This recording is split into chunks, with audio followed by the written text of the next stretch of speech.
dugsiga hoose dhexe iyo sare ee Ubaya bin Kacab oo ku yaala degmada Dharkeelney ee gobolka Banaadir ayaa waxa uu maanta xarunta dugsigaasi ugu qabtay munaasabad ballaaran oo lagu abaalmarinayay qaar ka mid ah ardayda wax ka barata maalmaha Khamiista iyo Jimcaha ee kaalmaha hore ka galay imtixaan uu qaaday maamulka dugsiga. Sidoo kale maamulka dugsiga ayaa abaalmarinayay arday ku guuleystay tartan loo qabtay ardadani. Ugu horeyn maamulaha dugsiga qaybta maalmaha Khamiista iyo Jimcaha ah Ustaad Maxamed Sayid Cali Xabeeb ayaa ka warbixiyay ujeedada xafladan. hadiyadii quruxda badnaa waa la soo diyaariyay, koobkii quruxda badnaa waa la soo diyaariyay. waxa inoo haray oo kaliya in ardaydeena aan gadoosino. waalidiin ayaa nala jooga, ayagana qayb ka ah, macallimiin ayaa joogaan. waxaa waqti loo geliyo waxa ay tahay in lagu soo saaro la jecleysiyo waxbarashada ardayda Soomaaliyeed.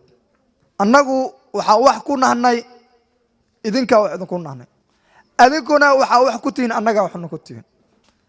marka Ilaahay subxaanahu wa tacaala ay mahad dhan u sugnaatay maantadan ee quruxda badan ee maalin ka fadli badan aysan jirin maalinta Jimcada. marka maanta waxaan doonaynaa oo aan diyaar ula nahnay in ardaydeena aan gadoonsino hadiyadii quruxda badnaa ee aan u soo diyaarinay. ardaydii mudneyd in la buugaadiyo, ardaydii mudneyd ee ayaga sare isku soo qaadeen in maanta laga farxiyo ayaa diyaar ula nahnay. maanta wajiyadiina waxaa ka muuqda farxad aan la soo qiyaasi karin. sidaa ay tahayna waxaan annagu diyaar u nahnay sidii adinka isku soo xilqaanteen oo waxbarashadiina u tayeeseen oo dadaalkiina aad u xoojiseen oo annagana waxaan mar walba idinku dhiirigelinaynaa, idinku dadaalaynaa wax idinka farxiyo. qaar ka mid ah ardada wax ka barata dugsiga Ubaya bin Kacab ayaa munaasabada ku soo bandhigay bandhigyo kala duwan.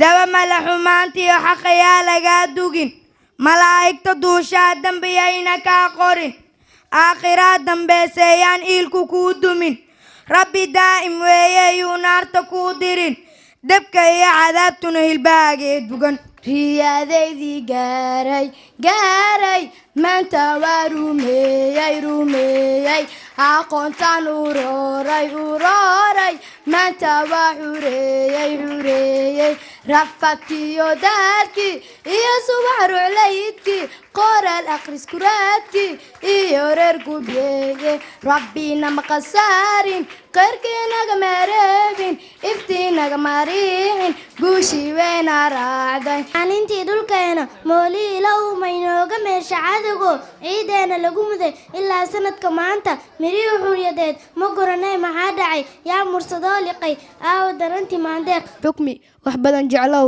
haddii aad si daacadda u aaminta qof aamin ilaa xad wax kastoo ay natiijadu tahay. ugu dambeyntii waxaad helaysaa saaxiib aad u fiican ama cashir aad u fiican. garaci meel kastoo soo sareen martaa waxay weysay joogitaan dheelitiran oo ay ka helaysay hawo sifaysan. saaxiibtinimadu waa hawo saafi ah. Ustaad Cabdiweli Yaxya Cali iyo Macallin Cabdinaasir Cabdulle ayaa ardadan ugu hambaliyay dadaalkooda imtixaanka kaalmaha hore ka galay, waxayna sidoo kale la dardaarmeen ardada wax ka dhigata dugsigaasi. maanta in xafladan inaan ka soo qayb galo aad iyo aad aan ugu faraxsanahay. shaqooyin badan ayaan u soo baajiyay.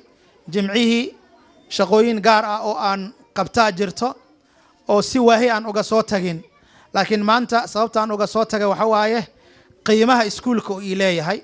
mar kale arday waxaan idin leeyahay ka faa'iideysta, waadna dareemaysiin oo haddii aan soo gabagabeeyo tarbiyada weli way muuqataa. ilmahan yaryar hadda iyaga ishagaayo macallimiin aan ku jirin, gudayaashaas oo brotokoolka ah oo arday uu weyn hadda waa 12 sano jir iyo 11 sano jir, sidaas u kala dambeeya.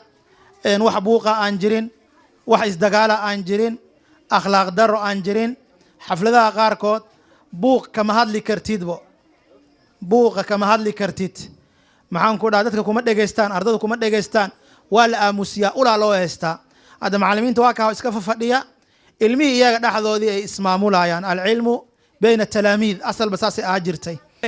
intaad ku dayanayso ayaad liibaanaysaa. ku dayo saaxiibo qurux badan dooro, fasalka ka dhex xulo, banaanka ka xulo, waxbarashada wax kugu dhiirigelinayo sameey, waalidkaada dhiirigelinta ka qaado. aabbahaaga hadduu yahay mid wax aqriyo ama hooyadaada ay tahay mid wax aqriso oo ku dadaasho aqrinta iyo cilmi inay kororsato, ugu dayo. hadday guriga hooyada iyo aabbaha u yaalin shahaadooyin ay hore wax u soo barteen ay haddana wax aqrinayaan buugaagta iyo cilmiga ay wax ka aqrinayaan iyo duruusta diiniga ugu dayo wax aqrinta maxaa yeelay aabbahaaga ku dayashadiisa iyo hooyadaada ku dayashadeeda wax kaaga qurux badan ma laha ugu dambeyn maamulka dugsiga ayaa abaalmarino kala duwan iyo shahaado guddoonsiiyey ardada kaalmaha hore ka galay imtixaanka iyo sidoo kale ardada ku guulaysatay tartan uu dugsigaasi u qabtay ardada wax ka barata maalmaha khamiista iyo jimcaha ah cabdiraxiin caylaawe SMS TV magaalada muqdisho.